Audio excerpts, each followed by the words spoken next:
Welcome to the Obesity Medicine Podcast with your host, Dr. Matea Rentia, board certified in internal medicine and obesity medicine. Here, we talk about a path to metabolic health, and we have real conversations about chronic weight management and living a full life. Just a reminder, I am a physician, but I'm not your physician. So everything that's on this podcast is for informational purposes, but please go talk to your doctor about what's right for you. There is no medical advice being given on this podcast. Welcome back to another Your Friday 5. Recently, the phrase that has just been burned into my brain is delay, don't deny. Now, this is a strategy that I've used for a long time with patients in the clinic, and I use it for myself, and it's a strategy that works, but I want to explain to you some of the science behind it. So the principle of delay, don't deny is that if, let's say, you are on a health journey and you are working on eating protein and fiber and whole-based foods, but you want something that maybe traditionally is not necessarily going to get you toward your health goals. So I'm going to give the example that occurred with me today. So we have a bakery by us, and they have a really amazing chocolate donut. It had been weeks since I'd had it, and I was coming back from the post office, and I said I was going by it, and I was like, I would really like to see if they had one. And they had one. Isn't this amazing? I knew I want to have this, and it was a very calm decision. It wasn't, it might sound like it's impulse, oh, you went by it and then you got it, but for days I had not been having very many sweets, and I like once or twice a week to have things like this. I got it, and I knew I wanted it, and ironically, I was actually very hungry when I got home, and I knew that I was going to have it, but I was going to delay it, not deny it, but delay it because I needed to first eat protein and fiber and eat a normal meal.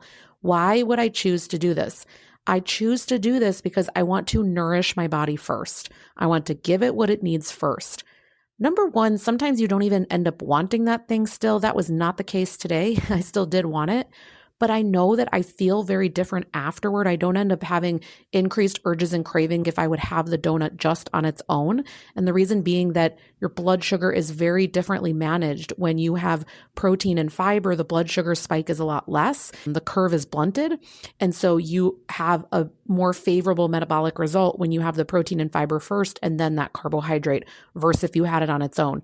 I just started with making some spinach, cutting some cucumber up, a little bit of Greek yogurt with a Hidden Valley Ranch powder. What else? There's a little bit of cottage cheese. I have these cute little cupcake. Oh gosh, they're like reusable. What is the word I'm thinking of? These little silicone reusable cupcake molds. So I use those as like little ramekins, if you would. And so I had this different food. I felt amazing. And then I enjoyed the donut. And the psychology here, one of the things that happens, the reason that you actually need to care about eliminating restriction from your thought process and how you're living your life, it's because even the thought of restriction is going to increase your ghrelin hunger hormone, which is the one that says you're hungry, start eating. And so this is fascinating. They did a study where they had two groups of people, and one group, they said, this shake is indulgent that you're going to have. And the other group, they said this is a health conscious shake. So they were made to believe that it was low calorie. And then they measured the blood levels of the hunger hormone ghrelin. And those that thought they were going to have a low calorie shake, their hunger hormone level ghrelin was increased. So just even the thought of restriction increases your hunger level. Now, we can't make decisions based on one-off studies like this, right? But what it really does show you is how powerful our brain is and how we have to work with it and not against it. If I tell myself I can really have whatever I want, but I'm going to first balance it, and I'm going to then see if I even want it. I'm going to put some pauses in. I'm going to put some delays between what I'm wanting and when I'm having it so that it's not urge-driven eating. There's actually a break between what the emotions are and the action that I take. There's a lot that goes into this. You get an entirely different outcome long-term. This is how some people, I think, really think it's garbage when it's like, oh, well, listen, like you're not actually saying that restriction can't happen because you do need to restrict the calories and you do need to do these things. But the way in which you work on it can be radically different. I wanted to bring up this concept to you, delay, don't deny. If you ever get home and you're so hungry, you just want to rip through the pantry, start out first with a veggie tray. Start out first with a bowl of cottage cheese with some frozen blueberries on it. Have your list on the fridge. I'll make another episode. I'll do this for next week's episode. Make a list on the fridge where even if you're super hungry, you can just look at the list and there are ideas that are easy and readily available in the house. This is the way that you give yourself a fighting chance in these scenarios. You pre-plan it. You have the ideas written on the fridge.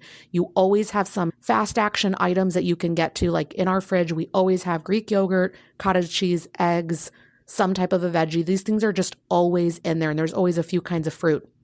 And what I found over time, there's no shortage of combinations that can be made with the Greek yogurt, cottage cheese, and the fruit, or something salty. It's really up to me. If things are going to go south, that's fine. But I have to very consciously pick that instead of just doing what really serves me well. Delay, don't deny. If that's something that's helpful to you, if you come home on a day and you're just so incredibly hungry, start with those foods first and then reassess how you're feeling.